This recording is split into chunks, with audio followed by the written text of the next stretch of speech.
Shalom, Hosana Family Church. Selamat pagi, Bapak Ibu. Baik kabar semuanya? Puji Tuhan. Pagi hari ini kita akan sama-sama belajar bagaimana motivasi kehidupan kekristenan yang sejati. Nah, ini penting saudara, karena kalau kita memiliki motivasi yang salah, maka kita akan kecewa pada saat dipimpin Tuhan. Dan saya kok ragu kita bisa bertahan untuk berjalan bersama dengan Tuhan kalau kita memiliki motivasi yang salah. Nah, saya ingin disclaimer dulu di awal. Kalau apa yang akan saya sampaikan 30-40 menit ke depan membutuhkan konsentrasi, fokus, perhatian saudara yang lebih. Jadi saudara nggak boleh ngantuk. Apa saudara? Saudara dilarang ngantuk. Nah yang kedua, apa yang akan saya sampaikan ini khusus dewasa. Maksud saya dewasa secara rohani. Jadi pastikan gak ada anak-anak di bawah umur pagi hari ini. Nah, berapa banyak saudara yang hari ini masuk dalam kategori dewasa? Coba saya mau lihat tangannya. Oke, artinya saudara harus memberikan perhatian lebih. Karena kalau saudara lengah, saudara akan menangkap sesuatu yang salah dan saudara bawa pulang pengajaran yang salah. Dan saya berdoa itu tidak terjadi. Tapi saudara benar-benar perhatian, saudara kasih perhatian sehingga saudara menangkap sesuatu, saudara pulang membawa berkat, jadi rema dalam perjalanan kehidupan saudara. Amin, saudara siap? Saudara siap? Kalau siap kita mulai pada hitungan ketiga. Nah, judul sharing saya pagi hari ini adalah tenggelam dalam badai. Apa saudara? Tenggelam dalam badai. Dan saya terlalu percaya kalau siang hari ini gak ada satu orang pun di ruangan ini yang rindu atau mau tenggelam dalam badai. Kita semuanya pengen tenggelam dalam berkat. Yes? Nah, mayoritas orang percaya sudah pasti merindukan untuk hidupnya dipimpin sama Tuhan. Nah, tapi yang jadi masalah, seringkali pada kenyataan keseharian kita, ketika Tuhan mulai mencoba memimpin hidup kita, seringkali kitanya gak siap. Nah, sebelum saya ajak saudara kita lihat beberapa ayat, saya mau saudara renungkan satu pertanyaan ini sebelum saudara jawab. Apa motivasi kita saat dipimpin oleh Roh? Apa motivasi saudara pada saat dipimpin oleh Roh? Apakah supaya tidak gagal? Itulah yang menyebabkan kita pada akhirnya ketika kita bertemu dengan orang yang gagal, kita bilang begini, makanya harus dipimpin sama Tuhan. Nah yang kedua, apa motivasi kita ketika dipimpin oleh Roh? Apakah supaya kita terhindar dari masalah dan kesulitan? Itulah yang menyebabkan ketika ada banyak orang menghadapi masalah, kita langsung bilang begini, makanya hidup harus dipimpin sama Tuhan.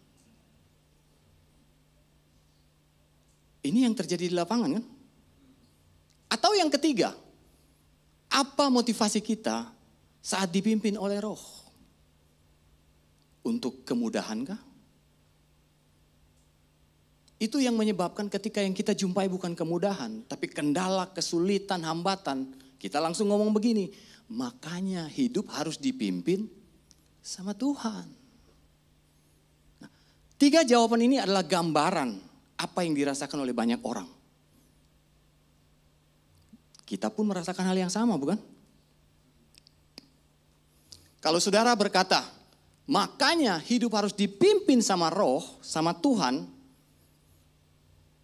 Dengan kata lain, tanpa sadar, di bawah alam sadar saudara, saudara sedang berpikir begini, kalau dipimpin sama Tuhan, maka hidup kita pasti tidak ada masalah. maka hidup kita pasti terhindar dari masalah. Betul? Nah, sementara saya menyiapkan ini, saya jadi ingat sebuah pelajaran. Apa pelajarannya, saudara? Apa kira-kira pelajaran yang kita bisa dapatkan dari pengalaman hidup bangsa Israel ketika dipimpin Tuhan dari tanah Mesir menuju tanah perjanjian? Saudara tahu kisahnya? Di mana Tuhan memimpin mereka melalui tiang awan dan tiang api menuju tanah Kanaan. Nah, kegagalan bangsa Israel mengalami Kanaan, yaitu penggenapan janji Tuhan, adalah karena persungutan. Dan menurut saya, persungutan adalah bentuk pemberontakan dan ketidakpercayaan mereka. Nah, yang jadi pertanyaan, apa yang menyebabkan mereka bersungut? Atau apa yang menyebabkan persungutan mereka? Penyebab persungutan mereka kita bisa temukan dalam Mazmur 95 ayat yang ke-10. Coba kita lihat ayat ini.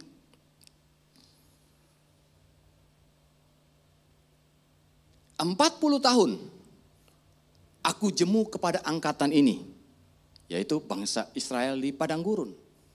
"Maka kataku," perhatikan saudara, ini Tuhan yang bicara. "Mereka suatu bangsa yang sesat hati dan mereka itu tidak mengenal jalanku." Penyebab mereka tidak mengenal jalan Tuhan sederhana, karena mereka menolak mengenal Tuhan. Mereka adalah gambaran orang-orang yang hanya sebatas memerlukan Tuhan. Makanya kalau kita pelajari dalam Alkitab, mungkin saudara pernah baca, kita sama-sama ingat. Ada satu saat di mana Tuhan begitu rindu ingin berjumpa dengan mereka. Tuhan begitu ingin berjumpa dengan mereka tanpa perantara yang namanya Musa. Tapi apa yang terjadi? Mereka menolaknya. Padahal Tuhan rindu berjumpa dengan mereka secara pribadi. Tapi mereka menolaknya. Dan sejak hari itu, sebenarnya mereka sedang menolak untuk mengenal Tuhan. Dan apa yang terjadi ketika mereka menolak mengenal Tuhan? Akibatnya pada akhirnya mereka tidak mengenal jalan-jalan Tuhan.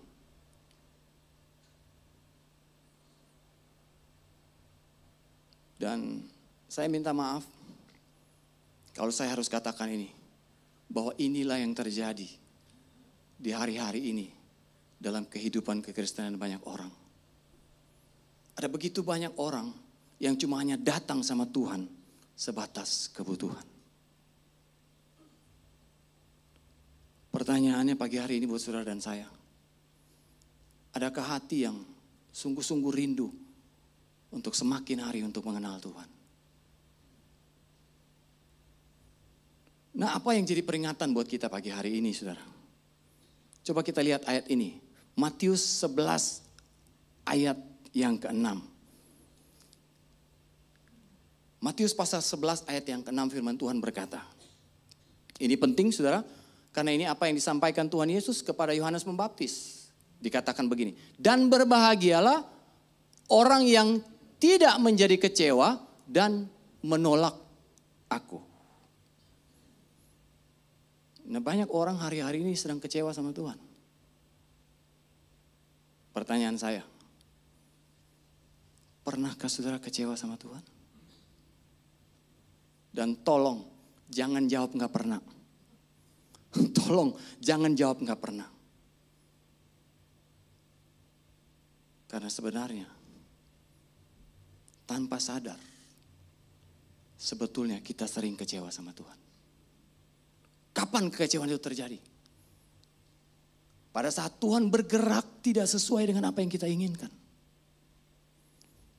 Kita datang sama Tuhan minta sesuatu. Dan Tuhan tidak mengabulkannya. Kita datang dalam doa, kita bilang, "Tuhan, ini saya minta kebutuhan saya." Tapi apa yang terjadi, saudara? Tuhan tidak mengabulkannya, Tuhan tidak memenuhinya. Karena di mata Tuhan seringkali itu bukan kebutuhan kita. Dan tanpa sadar, lama-lama perasaan kita menjadi kecewa. Saudara punya pengalaman itu?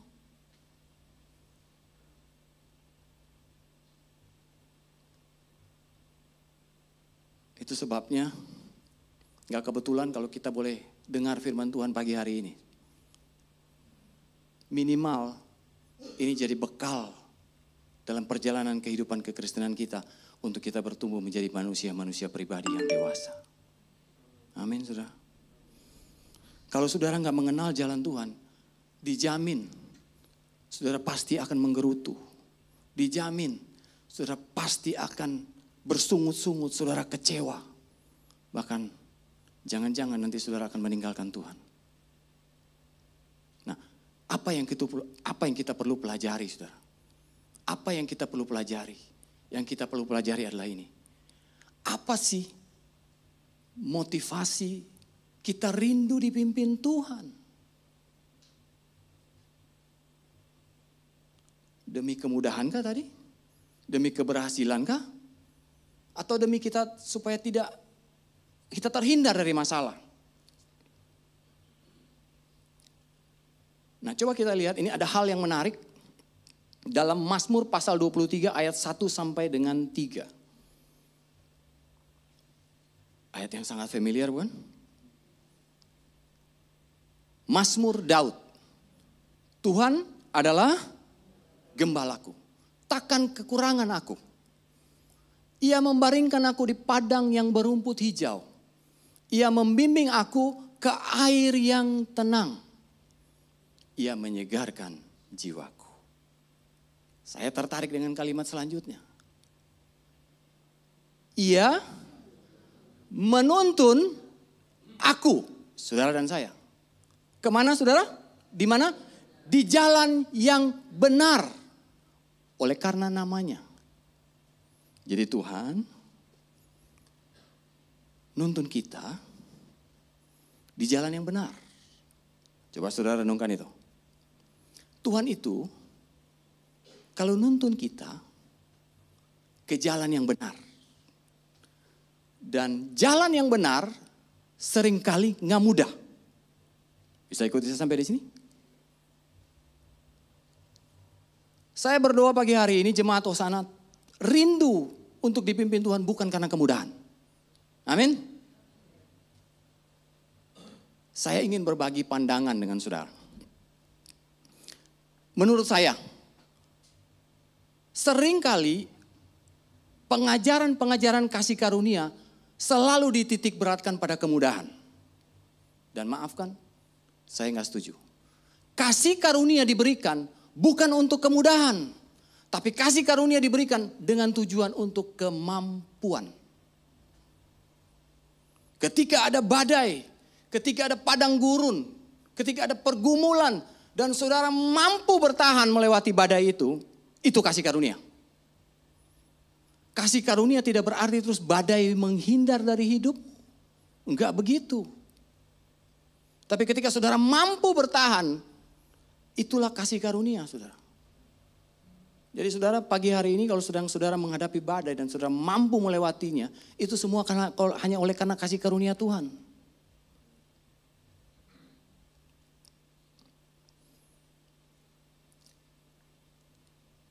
Saudara, kita mau paham ini, saudara. Kalau kita berpikir kalau kasih karunia itu dicurahkan maka segala sesuatu menjadi mudah. Maka maafkan saya, saudara akan kecewa. Kalau saudara berpikir demikian. Nah, mengapa ini penting, saudara? Ingat, Tuhan kalau dia tuntun kita, dia tuntun jalan kita, saya mau pastikan dia selalu menuntun kita di jalan yang benar. Dan gak enaknya di mana? Dan gak enaknya di mana, saudara? Ini jadi poin penting untuk jadi perenungan kita pagi hari ini. Gak enaknya di mana? Coba kita lihat Keluaran pasal 13 ayat 17 sampai dengan 18.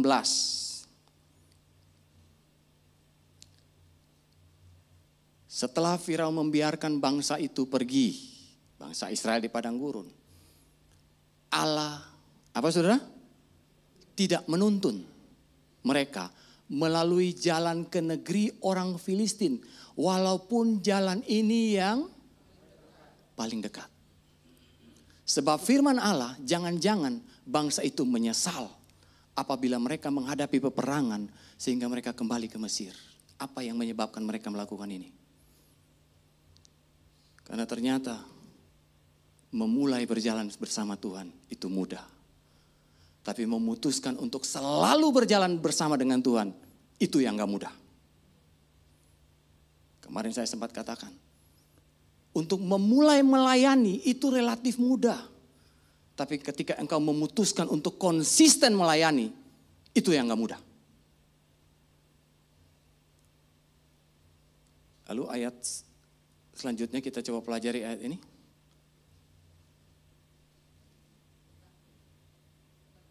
Allah tidak menuntun mereka melalui jalan ke negeri orang Filistin, walaupun jalan ini yang paling dekat.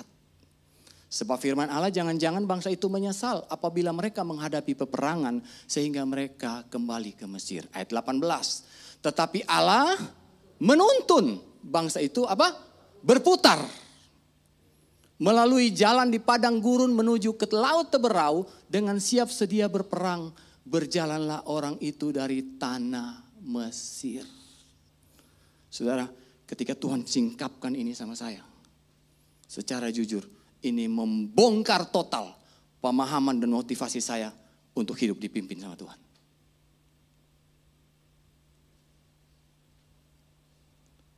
Kalau saudara sedang dituntun hari ini, saudara sedang dituntun Tuhan hari ini,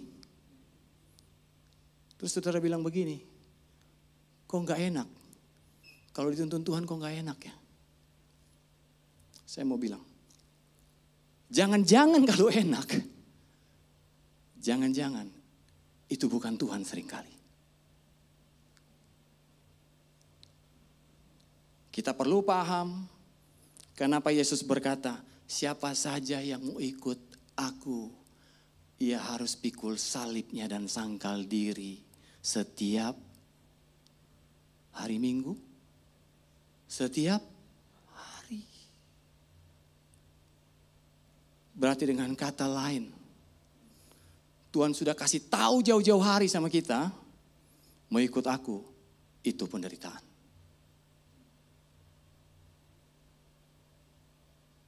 Kayaknya semangatnya langsung hilang gitu ya. Nah hari ini, ketika saya pelajari ini, itu bangsa Israel. Dituntun Tuhan, justru Tuhan tuntunnya ke jalan yang gak mudah. Oke? Nah, bagaimana dengan kisah yang satu ini? Matius pasal 4 ayat yang pertama. Apa yang bisa kita pelajari? Saudara meneladani Yesus? Amin? Dia adalah teladan kita yang sempurna. Benar? Makanya kita ditetapkan untuk menjadi serupa dengan Kristus. Nah, coba kita lihat ayat ini. Matius pasal 4 ayat yang pertama. Maka Yesus dibawa. Boleh gak saya bilang dipimpin? Dipimpin oleh roh jahat. Roh jahat itu bukan saudara? Rohnya besar, R-nya besar. Berarti Roh Kudus. Kemana saudara? Ke padang gurun. Untuk apa? Untuk dicobai iblis. Terjemahan yang lain dikatakan begini. Kemudian Yesus dibimbing oleh Roh Allah ke padang gurun untuk dicobai oleh iblis. Apa yang mau saya sampaikan dari dua peristiwa tadi? Apa yang mau saya tekankan dari dua kisah tadi? Bahwa ternyata padang gurun identik dengan ketidaknyamanan. Jadi kalau saudara mau hidupnya nyaman,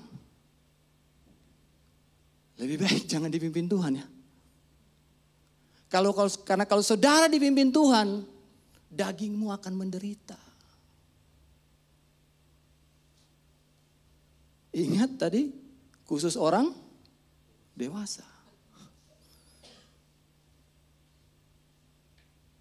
Mudahkah saudara? Saudara pernah merasakannya? Saya pakai istilah ini saudara, bukan sedang tidak menghormati Tuhan. yang sering menyebalkan dari Tuhan itu apa? Pada saat terjadi konflik, kita datang minta pembelaan Tuhan. Konflik, kita datang sama Tuhan. Tuhan, yang benar saya kan? Yang benar saya loh Tuhan. Jadi Tuhan tolong bela saya. Tapi apa yang terjadi saudara? Justru pada saat konflik, Roh Kudus datang menegur saudara. Roh Kudus datang menuntun saudara. Untuk apa? Untuk melakukan hal-hal yang bertentangan dengan ego kita. Untuk melakukan hal yang bertentangan dengan perasaan-perasaan kita. Mudahkah saudara? Khusus orang dewasa. Nah, ini yang kita perlu pahami.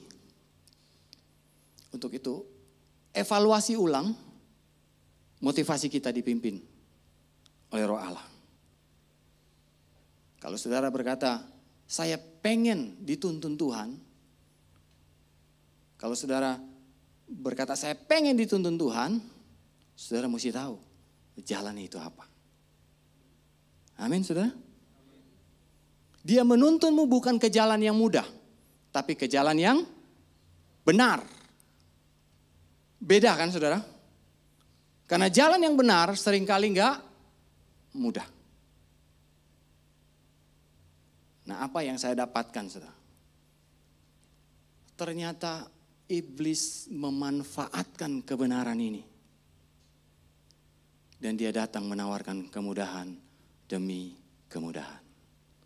Setuju saudara? Setan tahu kalau Tuhan tuntun kita selalu ke perjalanan-perjalanan yang gak enak buat daging. Akibatnya dia lihat begini, ini kesempatan. Dia datang menawarkan kemudahan-kemudahan, shortcut. Dan sayangnya seringkali ada banyak orang percaya yang terjebak.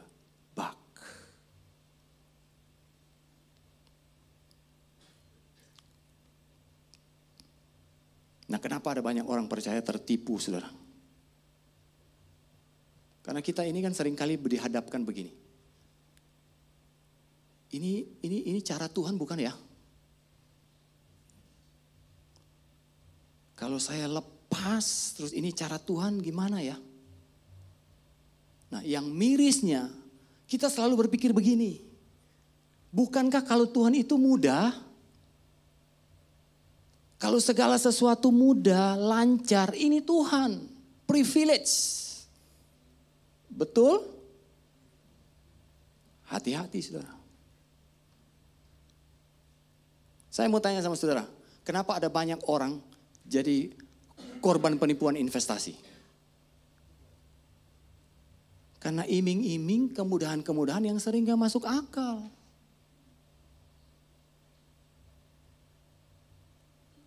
Nah, saya mau ingatkan saudara ayat ini. Amsal pasal 14 ayat yang ke-12. Ada jalan yang disangka orang lurus, tetapi ujungnya menuju maut. Terjemahan yang lain dikatakan begini.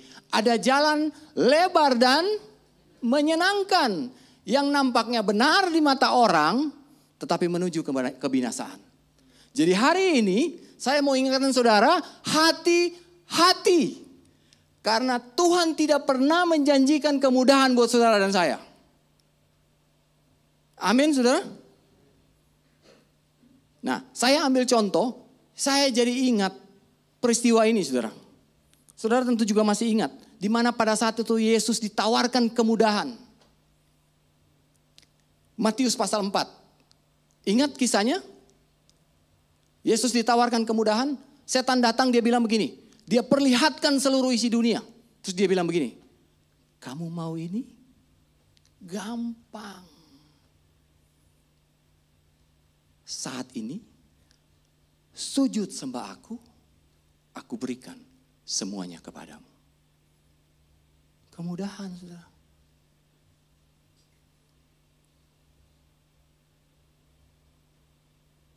Dan kita perlu hati-hati. Kadang-kadang ketika lancar mulus, kita perlu cek, ini benar nggak dari Tuhan?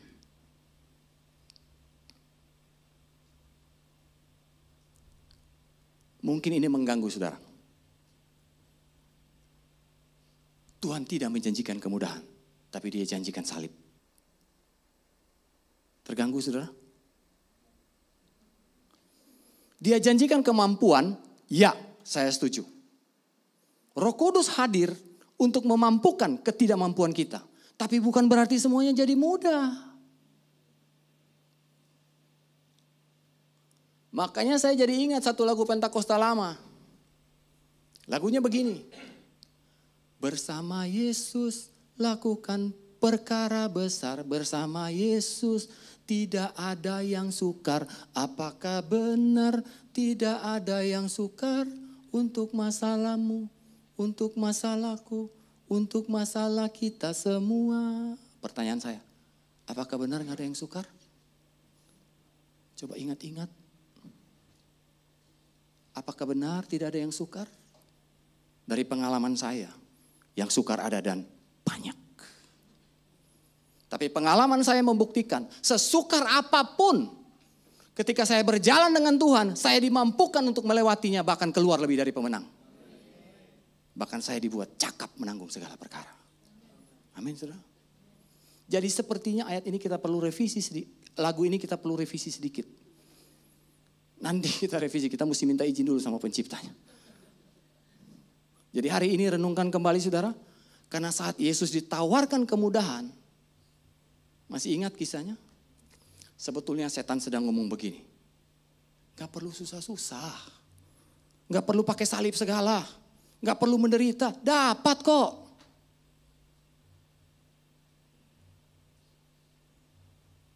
Jadi pagi hari ini saya mau ingatkan saudara bahwa ternyata Tuhan menuntun kita bukan pada kemudahan-kemudahan. Nah di titik ini saya mau sampaikan satu poin penting. Bahwa Tuhan tidak pernah menjanjikan jalan yang mudah. Tetapi hanya menjanjikan ujung yang indah. Coba renungkan kalimat ini saudara. Tuhan tidak pernah menjanjikan jalan yang mudah. Tapi Tuhan hanya menjanjikan ujungnya pasti indah. Amin saudara. Nah liciknya kita, liciknya manusia, kita sering nawar-nawar sama Tuhan. Kita bilang begini, Tuhan kalau bisa dibuat mudah ujungnya indah. Tuhan lancarkan segalanya. Kita kan sering doanya begitu kan? Kita minta jalannya mudah, ujungnya indah. Terus kita bilang Tuhan, supaya sama-sama happy. Tuhan happy, saya happy. Hari ini saudara, hari ini. Saya sedang gak bilang bahwa pada akhirnya terus gak ada mujizat. Terus gak ada berkat. Oke, ada berkat. Ada mujizat, tapi ada air mata, saudara. Ada badai, ada pergumulan, ada padang gurun. Dan itulah jalan yang sangat lumrah dalam kekristenan. Ingat, khusus dewasa. Saudara harus nangkap ini benar-benar.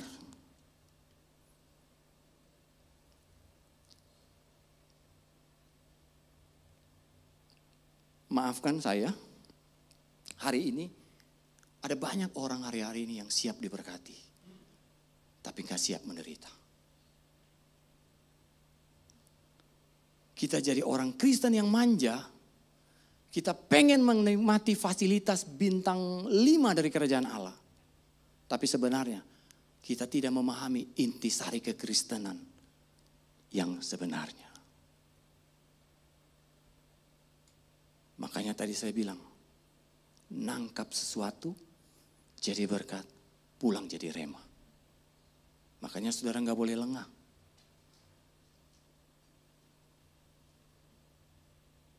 Nah kalimat selanjutnya yang saya dapatkan adalah gini. Tuhan tidak pernah menjanjikan kemudahan, Tapi dia hanya menjanjikan penyertaan. Amin, saudara. Tuhan tidak pernah menjanjikan kemudahan buat saudara. Nah, itu sebabnya, saudara, kalau saudara nggak hati-hati mengikuti dunia persilatan di media sosial, saudara bisa terjebak. Karena ada hamba-hamba Tuhan yang menjanjikan hal yang muluk. Saudara, jangan janji apa yang Tuhan gak pernah janji. Saya ulang. Kalau saudara pemimpin kelompok sel, saudara PKS atau WPKS, atau saudara ingin sampaikan sharing dalam kelompok, hati-hati dengan apa yang saudara katakan. Jangan pernah janjikan apa yang Tuhan tidak pernah janjikan. Nah, kalau saudara perhatikan baik-baik, Alkitab selalu berkata, Tuhan itu tidak pernah menjanjikan kemudahan. Tapi dia hanya janjikan penyertaan. Betul? Aku sekali-kali tidak akan meninggalkan engkau. Aku sekali-kali tidak akan membiarkan engkau. Sekalipun ayah dan ibumu membuang, meninggalkan engkau, aku akan menyambut engkau. Artinya, Tuhan tuh lagi berkata begini, nak, memang seringkali jalan yang gak mudah, tapi percayalah, engkau tidak melewatinya sendirian. Selalu ada aku di sana. Aku tidak pernah membiarkan engkau. Amin, saudara.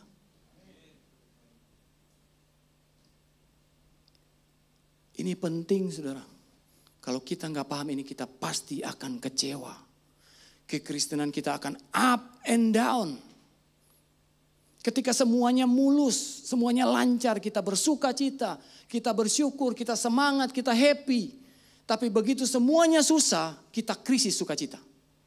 Padahal Tuhan mau sukacita kita bukan dari hal-hal yang dari luar, tapi dari pribadi yang sesungguhnya selalu ada dalam kehidupan saudara dan saya. Nah, hari ini, mengapa? Timbul pertanyaan, kenapa harus ada badai? Kenapa harus ada padang gurun?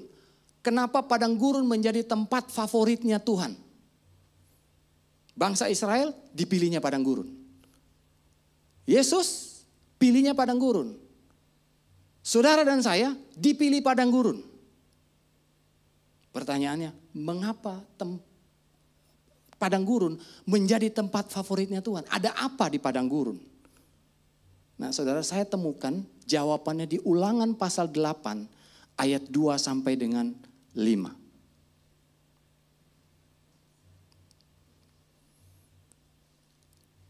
Saya bacakan buat saudara. Ingatlah kepada seluruh perjalanan yang kulakukan atas kehendak Tuhan Allahmu. Di mana? Di padang gurun. Selama 40 tahun ini dengan maksud. Saudara, jadi perhatikan ada maksud, ada tujuan. Apa maksudnya? Merendahkan hatimu. Dan mencobai engkau untuk mengetahui apa yang ada dalam hatimu. Yakni, apakah engkau berpegang pada perintahnya atau tidak. Jadi ingat, seringkali Tuhan izinkan krisis datang dalam kehidupan kita. Sebenarnya Tuhan ingin mengungkapkan apa yang sebenarnya ada dalam hati kita. Kalau nggak ada krisis, kita bisa tutupi. Tapi lewat krisis, Tuhan sedang membongkar apa yang sebenarnya ada dalam hati kita. Apa yang sebenarnya ada dalam hidup kita.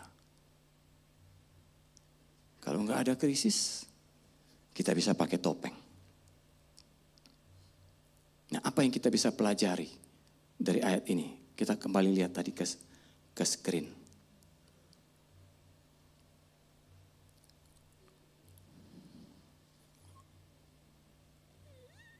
Jadi ia merendahkan hatimu, ianya huruf besar. Membiarkan engkau lapar dan memberi engkau makan mana yang tidak kau kenal dan yang juga tidak dikenal oleh nenek moyangmu. Untuk apa, saudara? Untuk membuat engkau mengerti bahwa manusia hidup bukan dari roti saja, tetapi manusia hidup dari segala yang diucapkan Tuhan. Ayat 4. Pakaianmu tidak menjadi buruk di tubuhmu dan kakimu tidaklah menjadi bengkak selama 40 tahun ini. Maka haruslah engkau, apa sama-sama katakan saudara? Insyaf. Bahwa Tuhan Allahmu mengajari engkau seperti seseorang mengajari anaknya. Jadi mengapa harus ada padang gurun? Buat kamu mengerti, buat kamu insyaf. Jadi padang gurun berjasa, badai berjasa dalam kehidupan kita. Saya mau akhiri dengan poin ini saudara, bahwa ternyata padang gurun mengapa menjadi tempat favoritnya Tuhan. Kalau saudara pengen dipimpin Tuhan, dia pasti bawa saudara ke padang gurun. Ada apa di padang gurun? Karena ternyata padang gurun adalah tempat pengenalan akan Tuhan.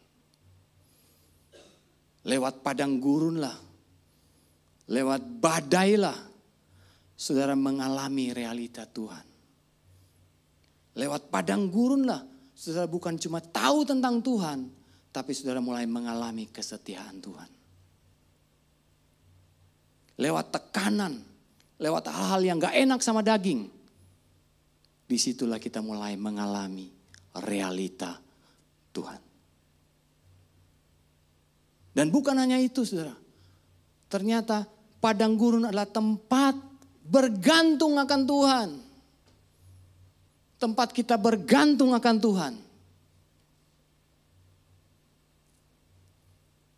Jadi hari ini mengapa Tuhan memilih badai? Mengapa Tuhan memilih padang gurun untuk saudara dan saya lewati? Karena ternyata di mata Tuhan, serupa dengan Kristus lebih penting daripada sekedar hidup diberkati.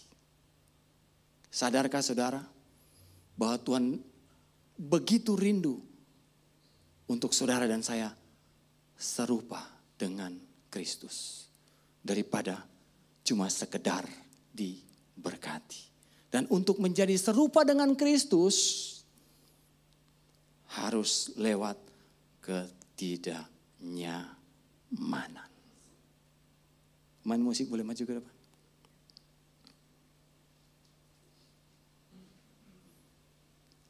Hari ini saudara, tetaplah dipimpin sama Tuhan. Tetaplah dituntun sama Tuhan. Tapi saya mau ingatkan saudara, saudara harus siapkan mental. Karena tidak terus semuanya menjadi mudah. Tidak terus semuanya menjadi gampang. Tapi justru lewat itu semua, kita bukan hanya sebatas kenal Tuhan. Kita bukan hanya sebatas tahu tentang Tuhan. Tapi kita mulai mengalami pengenalan akan Tuhan. Dan bukan hanya itu. Tapi keserupaan akan Kristus mulai bertumbuh dalam hidup saudara dan saya. Ayat terakhir saudara.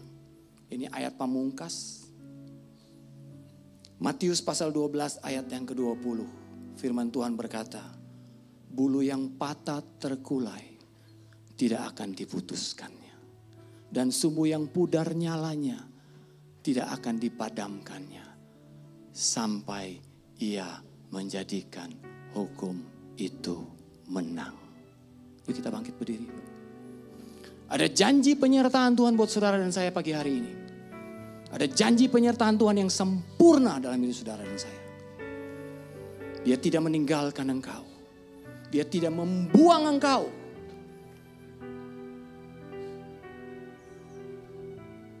Bulu yang patah terkulai tidak akan diputuskan. Sumbu yang pudar nyalanya tidak akan dipadamkannya. Dia tidak akan membuang, dia tidak akan membiarkan engkau. Pagi hari ini, apapun badaimu, saya mau pastikan ada janji penyertaan Tuhan yang sempurna. Dia ikut merasakan apa yang saudara rasakan. Dan yang luar biasa kalimat terakhir bilang begini, sampai ia menjadikan hukum itu menang. Sampai ia menjadikan saudara dan saya lebih dari pemenang. Tepuk tangan dulu buat Tuhan.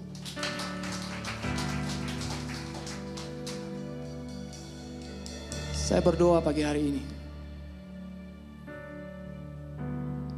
Perjalanan kita masih panjang. Tapi maukah saudara pastikan bahwa dalam setiap perjalananmu,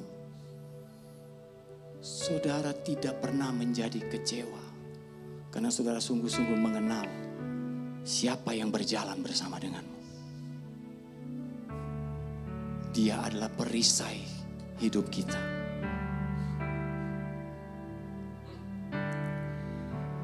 Engkaulah perisaiku. Renungkan kata-kata lagu ini saudara.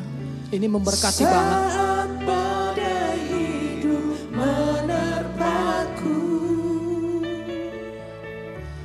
janjimu di dalamku. Pulihkan jiwaku. Pulihkan jiwaku.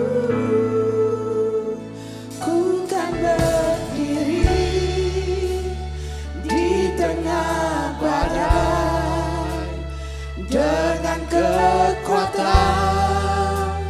yang kau berikan.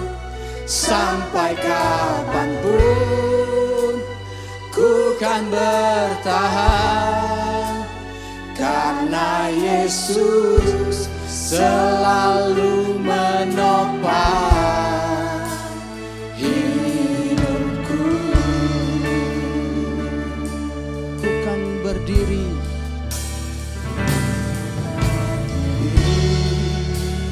di tengah badai dengan kekuatan yang kau berikan. Sampai kapanpun ku kan bertahan, karena Yesus selalu menopang hidupku.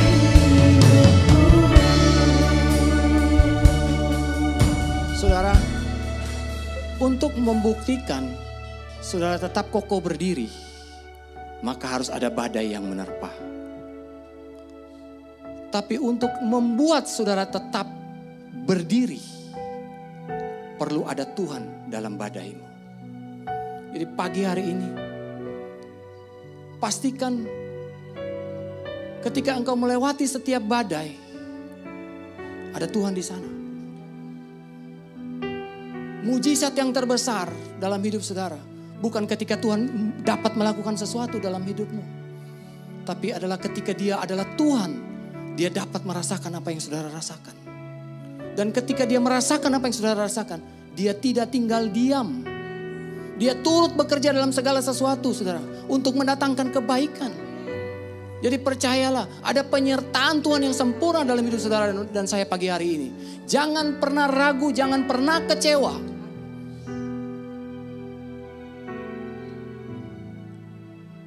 Ku kan berdiri di tengah badai dengan kekuatan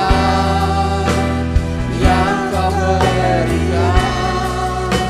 Sampai kapanpun ku kan bertahan, karena Yesus selalu menopang.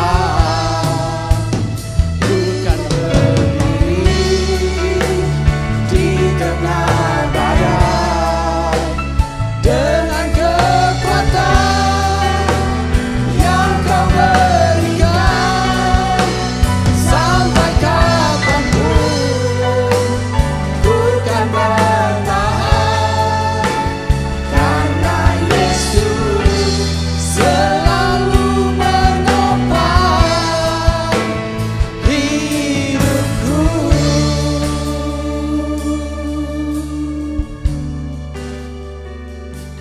Kami bersyukur Tuhan untuk pagi hari ini. Engkau terus perbaharui kami. Untuk kami menjadi serupa dengan Kristus. Karena sesungguhnya itu lebih berharga daripada sekedar kami diberkati. Dan kami mengerti hari ini, untuk menjadi serupa dengan Kristus, harus ada padang gurun, harus ada badai. Saudara, pagi hari ini, kalau saudara ada di dalam badai itu, bahkan badai itu membuat engkau hampir tenggelam, bahkan mungkin sudah tenggelam. Bahkan atau saudara ada di titik terendah di padang gurunmu. Hari ini, terima firman Tuhan. Tuhan tidak menjanjikan kemudahan buatmu. Tapi yang Dia janjikan adalah penyertaan. Saudara tidak akan melewatinya sendiri. Karena ada penyertaan dari tangan yang perkasa yang akan menyertai engkau. Dan pada akhirnya, saudara akan keluar lebih dari pemenang. Terima kasih untuk firman-Mu pagi hari ini Tuhan. Kami bersyukur kami punya Tuhan yang hidup, yang tidak pernah diam, yang terus mengingatkan kami dari hari, dari waktu, dari detik demi detik, untuk kami semakin hari kami menjadi sempurna. Terima kasih Bapa.